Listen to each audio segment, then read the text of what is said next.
Здравствуйте, в эфире обзор чрезвычайных происшествий, в студии Юрий Осипов. Начнем с происшествий в нашем регионе. Полицейские в Якутске по горячим следам раскрыли квартирную кражу. По сообщению МВД Республики, в дежурную часть отдела полиции обратился 62-летний местный житель, который сообщил, что ночью из его квартиры украли телевизор.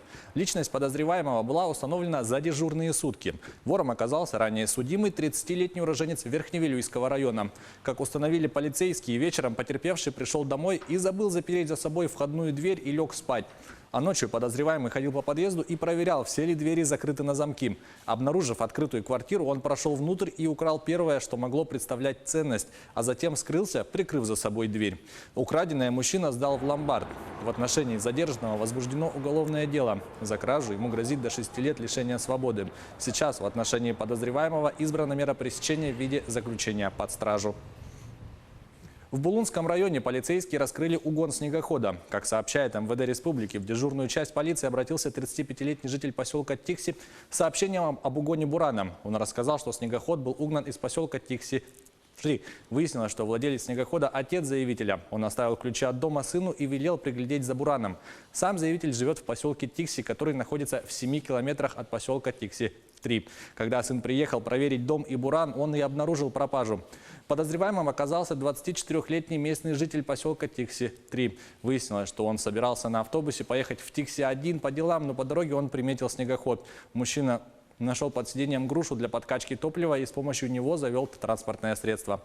2 дня прокатавшись на чужом снегоходе, злоумышленник оставил его. За это время он успел наехать на камень, чем нанес повреждение снегоходу. Буран изъят и будет возвращен законному владельцу, а в отношении угонщика возбуждено уголовное дело. В Якутии следователи завершили расследование уголовного дела о мошенничестве, возбужденного в отношении 55-летней жительницы Якутска. В ходе предварительного следствия установлено, что обвиняемая, являясь руководителем общественной организации, обманула 4 человек. Под предлогом оказания содействия в условно-досрочном освобождении из мест лишения свободы, а также в снятии запрета на въезд на территорию Российской Федерации гражданам СНГ, она украла у них деньги на общую сумму более 400 тысяч рублей. Сейчас уголовное дело направлено в суд. За совершенные преступления обвиняемой грозит срок до 5 лет.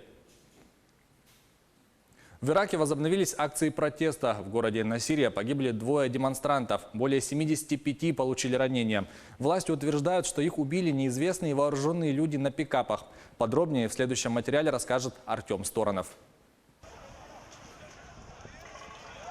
2 протестующих были застрелены неизвестными вооруженными людьми в Ираке вечером в воскресенье, после того, как сотрудники сил безопасности начали разгонять участников антиправительственных акций в городе Насирия на юге страны.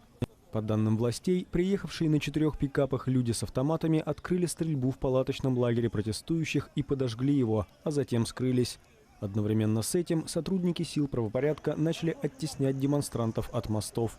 В городе завязались беспорядки, которые продолжались всю ночь. В ходе стычек более 75 человек получили ранения, в том числе огнестрельные. С утра столкновения начались уже в Багдаде, где полиция применила против протестующих слезоточивый газ. Это мирная революция, а они стреляют по нам из разных орудий. Они используют боевые патроны, резиновые пули и слезоточивый газ. У меня поранено лицо. Я не могу снять маску, потому что они преследуют и убивают активистов. Массовые протесты начались в Ираке 1 октября.